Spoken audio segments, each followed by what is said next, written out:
You are 12 years old, living in a small rural village in Ming Dynasty, China.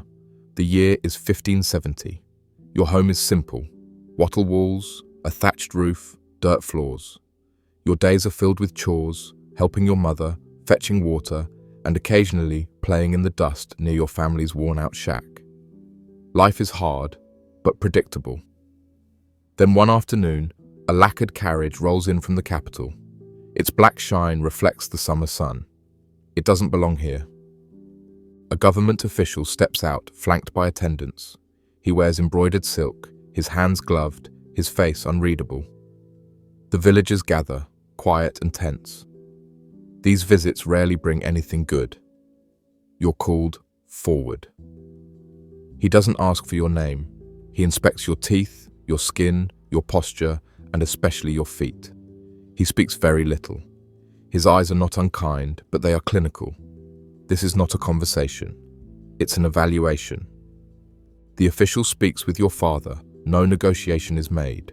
A pouch of silver is passed into your father's hands. He does not look at you as he takes it. You are not being sold into marriage. You are not going to a noble household to work. You are now state property, selected for the inner court.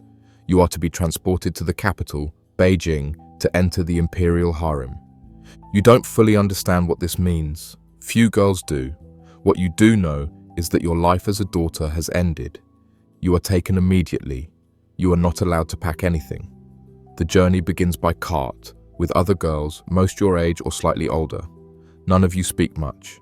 The guards riding alongside carry weapons. You don't know if they are there to protect you or to prevent you from running. After days of travel, you reach Beijing. The walls of the Forbidden City rise before you, massive, red, and silent. You are marched through tall gates, then handed over to court eunuchs. Their presence is unsettling. Their voices are high-pitched and mannered, their expressions distant. They do not treat you cruelly, but their indifference is a message in itself. You are here to be processed, not welcomed. You are taken to a hall where physical inspections begin. It is clinical and cold. You are stripped, along with the others, and examined again. Height, skin tone, foot size, and physical symmetry are all assessed. One girl is removed because of a birthmark on her back. Another is dismissed due to a slight squint in her left eye. You are kept. Your small feet, though unbound, are seen as a sign of potential. If they had not yet been bound, they will be now. Footbinding is not universal, but in elite settings it is expected. Your feet are wrapped tightly, your toes curled under your soles. Bandages are applied with force, bones crack. The pain is not momentary, it becomes a daily reality. The belief is that tiny arched feet represent refinement and obedience. Beauty in this world is not about nature, it is about control. You will spend the next year learning to walk again. Your new home is not a room, but a system, a section of the Forbidden City designated for junior concubines in training. You are not yet considered a true consort. You are, at this stage, simply a candidate, a servant in rank but under careful watch. You are introduced to basic court protocol. You learn how to kneel, how to serve tea, how to bow, how to walk without raising your eyes, and how to dress. You are taught how to address senior women, eunuchs, and imperial inspectors. Silence is valued, obedience is rewarded, mistakes are remembered. You begin each day before dawn.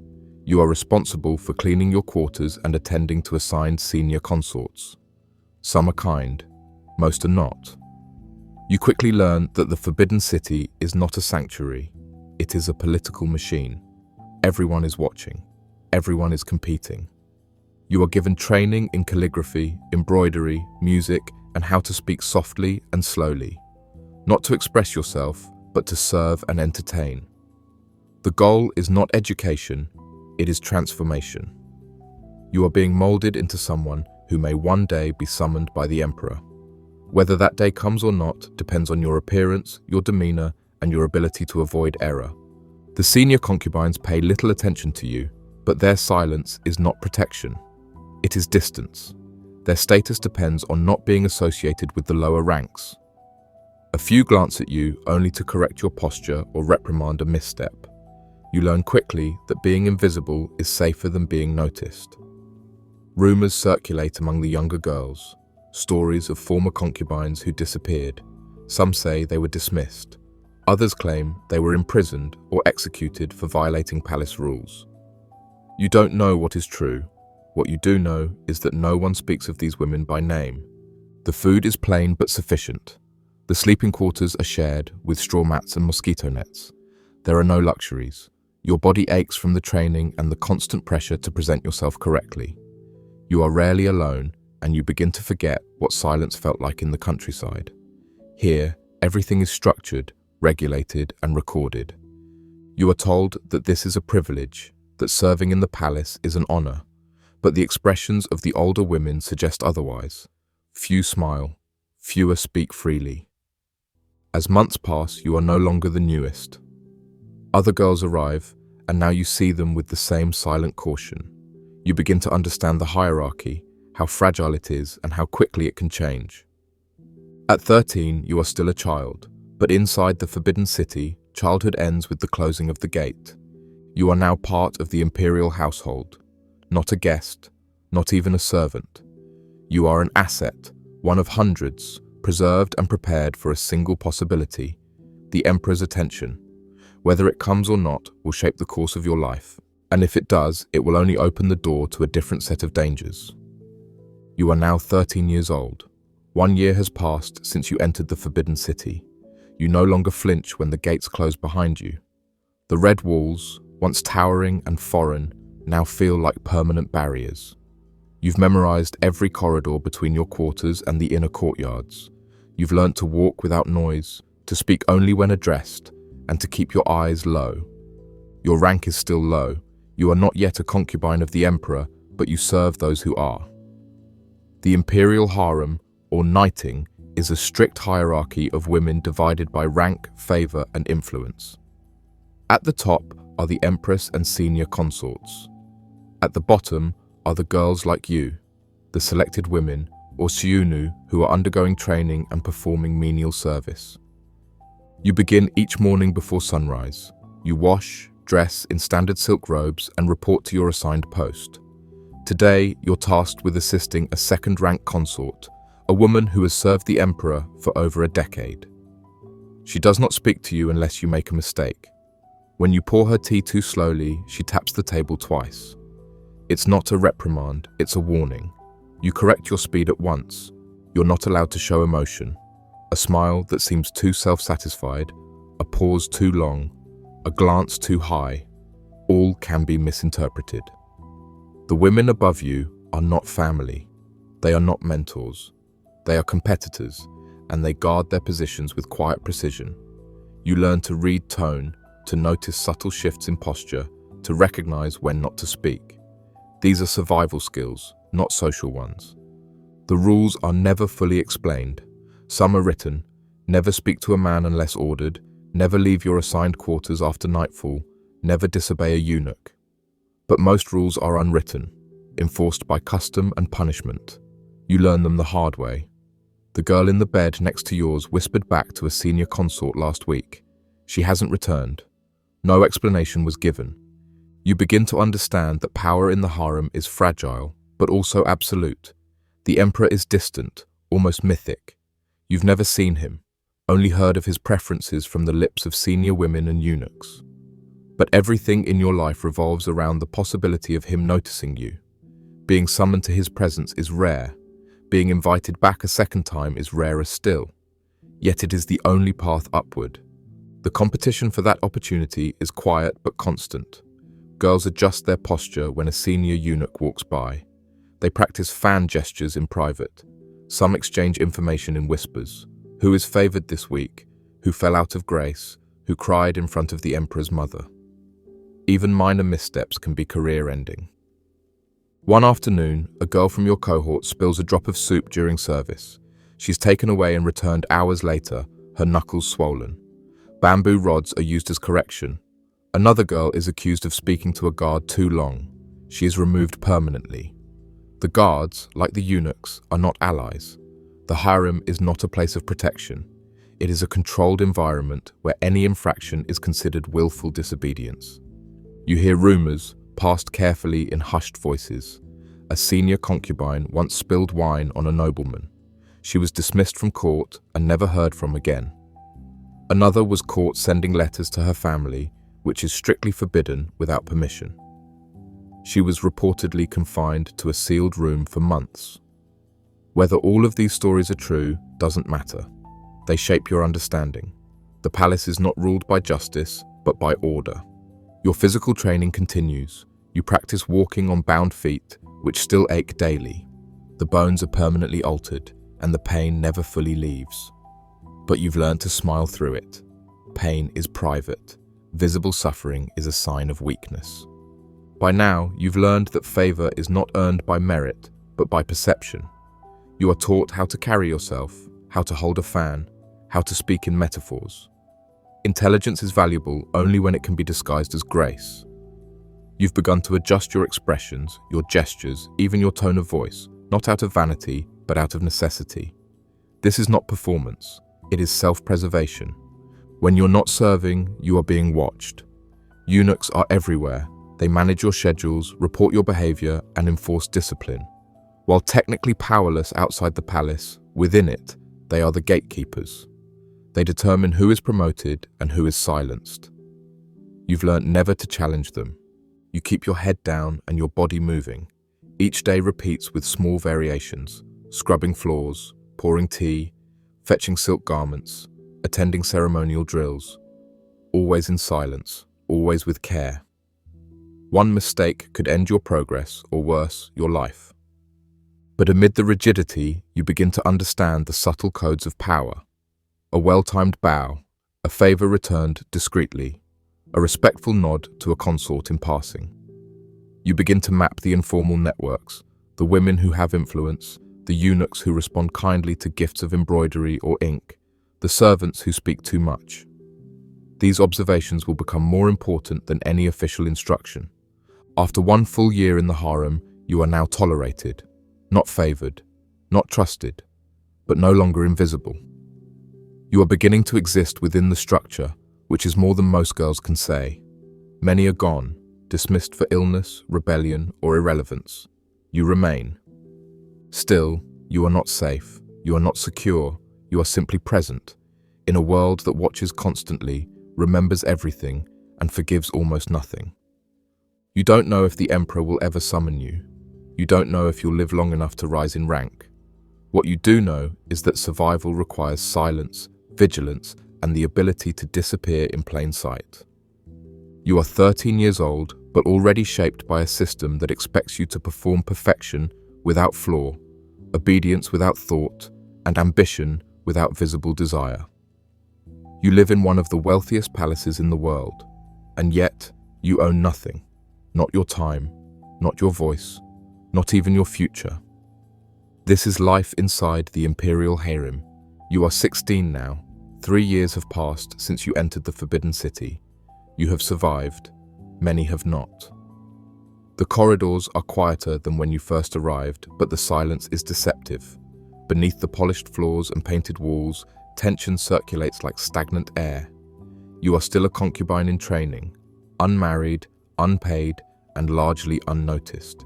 But your place in the harem is more secure than it was. You know the rhythms now, you know how to move without being watched, and how to be noticed without speaking. Then one evening, everything changes. You are summoned. The message is brief and direct, delivered by a eunuch whose expression gives away nothing. You are to attend the Emperor that night. No explanation, no assurance of return, just an instruction. The other women do not speak to you as you prepare. No one offers advice. You bathe, dress in robes selected by the senior attendants, and are powdered by servants who say nothing as they work. You are carried to the Imperial chambers in a curtained sedan, your bound feet wrapped tightly, useless for walking. The chamber doors close behind you. No one speaks of what happens inside. What follows is not recorded, not discussed, and not optional. You emerge the next morning. The attendants avoid your gaze. From that moment, everything changes. Weeks later, a court physician confirms what you suspected. You are pregnant. The news is delivered quietly, but word spreads quickly.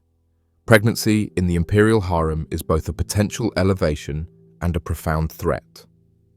Bearing a child, especially a son, can raise you to the rank of concubine of record, even consort, but it also draws attention, the kind that turns allies into competitors and rivals into enemies. You are assigned better quarters. You are given new robes, better meals, and a personal maid. Your name begins to appear on formal rosters.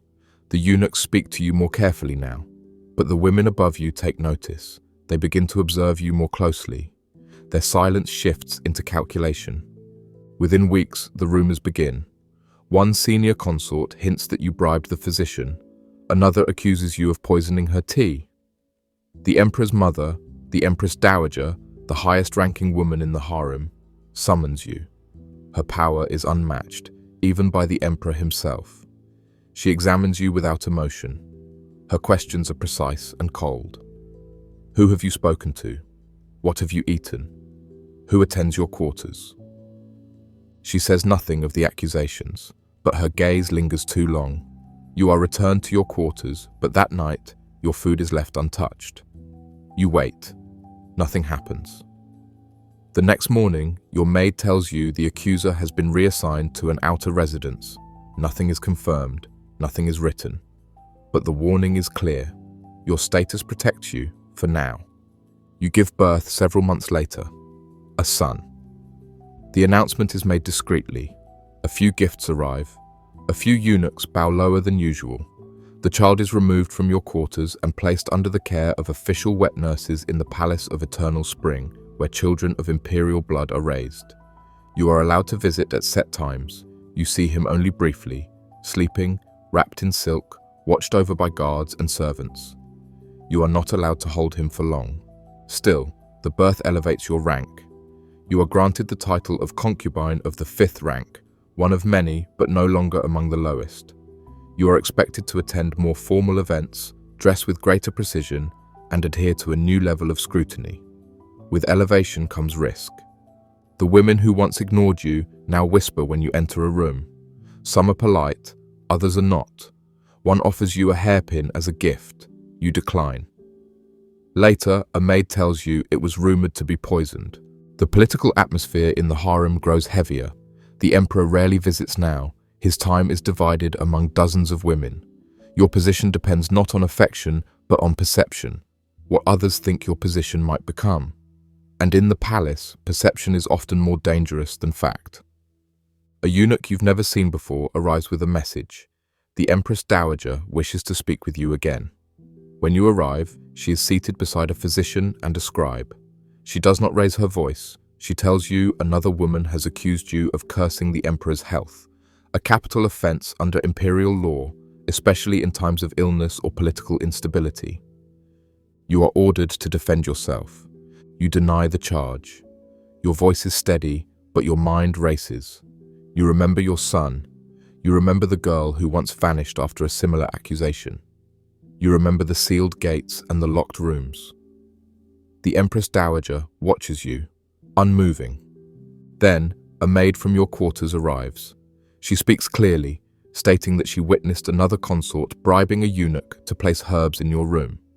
She presents a letter, taken from the eunuch, confirming the plot. The Empress Dowager reads the letter in silence. Then she gives a single command. The accuser is removed. She will not return. You are spared, but the lesson is permanent. From this point forward, you live carefully. You write nothing. You speak little. Your actions are deliberate, measured, filtered. You understand now that pregnancy was not your greatest trial. It was your entry into a new level of danger. You are no longer fighting for notice. You are now fighting to remain alive. The harem operates by silent codes and shifting loyalties. A favor earned today is forgotten tomorrow. An ally today could become your enemy by nightfall. The higher you rise, the more vulnerable you become. You begin to plan quietly, protecting your son, managing your servants, monitoring the movements of those around you. Your quarters are swept daily, your meals are tested, you sleep lightly, you wake at every noise. There are no locks on your doors, no guarantees of safety. You are 16. You live in the wealthiest palace in the world. You eat from gilded bowls. You wear embroidered silk. But every step forward is shadowed by the threat of collapse. You are no longer unknown, and that may be the greatest risk of all. You are now 22 years old. In the Forbidden City, that means your youth is ending. The new girls arriving are 15, 16, their skin unblemished, their smiles untrained. They bow too deeply, speak too softly. They remind you of yourself 6 years ago, and you know exactly what they're here for. The Emperor has not summoned you in months. His attention has shifted. His health, once robust, now declines. He coughs behind screens, walks with attendants, and speaks less often in court. His household grows quieter, but his absence only sharpens the ambitions of those beneath him. Your son, now a toddler, still lives in the inner quarters for children. You visit when allowed. He doesn't always recognize you. You whisper songs you used to hum when he was an infant, hoping the sound still reaches some memory in him. But you see how the nurses control everything: his meals, his learning, his sleep schedule. You are his mother in name only. He lives under the Emperor's protection, and that makes him valuable. It also makes him vulnerable. The court is uneasy. Grain prices have risen. Rumors of plague swirl outside the walls. Inside, whispers of a coming purge return like smoke through silk.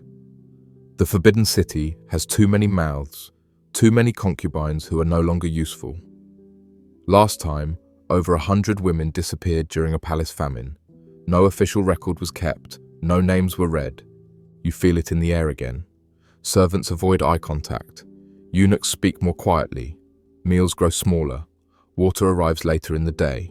The palace is preparing for something, though no one says what. Then one night, it comes for you. A fourth-rank consort, once a rival, now a threat, accuses you of using witchcraft to harm the Emperor's health. Her evidence is a bundle of dried herbs planted beneath your bedding. You deny everything, but denial means nothing here. You are seized, dragged barefoot to the outer courtyard. The Emperor's mother waits beneath a canopy, her expression unreadable. A blade rests in the hands of the executioner beside her. She gives you a choice: confess, or watch your son be taken down the same path. You kneel, hands bound, face to the dirt. Your throat is dry. You can barely breathe. You do not confess. Instead, you wait. And then, just before the sentence is spoken, your maid appears. She carries a stolen letter. It reveals the plot. A eunuch, bribed by the pearl earring consort, had planted the herbs. The plan was not just to remove you, but to clear the path for her son. The Dowager Empress reads the letter in silence. She speaks only once. The consort is taken away. You never see her again. You are released. But the message is clear. Survival is not a victory. It is only a delay. You do not sleep that night. The next day, you arrange for your son to be smuggled out of the palace. A distant cousin's family in a rural province agrees to take him. It is illegal. It is dangerous. But it is the only chance he has to live beyond the walls that are closing in. You see him one last time before he is taken. You do not cry. You do not speak. You simply hold him until the maid gently takes him from your arms. You watch him disappear into the shadowed corridor, and then you return to your quarters in silence. Weeks pass, then months. You cough often now. Your lungs burn at night. Your feet, long since bound and broken, are infected. The physicians visit the Emperor daily, but they do not come for women like you. You lie on a threadbare mat, the silk robes now thinned with age. The girls you once trained now train others. They still bow when they see you, but their eyes slide past you, already focused on their own ascent. You are 25 years old. Your name is known by few. Your body is failing. You are no longer useful to the Emperor. But you remain. And that, in this place, is a quiet rebellion. Because you have survived what most could not. You navigated the palace without a family name, without protection, and without losing the part of yourself that still remembers who you were before the gates closed. You raised a son, protected him, and sent him away from the very life that consumed you. Your breath grows shallower, the nights longer. One evening, The lamps outside your door are not lit. The silence tells you what is coming. Your final thoughts are not of the palace, not of the emperor, but of the boy whose name cannot be spoken aloud. You hope he forgets you. You hope he lives. Your last breath slips out without ceremony. No record will mark it. No inscription will carry your story. The palace continues, silk walls rustling, blades hidden in sleeves, new girls practicing their bows. But somewhere beyond the walls, your son walks on unbound feet. You were never just decoration. You were not a jewel in a crown. You were a body in a system built to consume you. But even within walls designed to erase, you resisted in silence. And somewhere, your legacy breathes. If this story stayed with you, don't leave in silence. Like the video, leave a comment with your thoughts, and subscribe to uncover more buried truths where history hides the voices it tried to erase.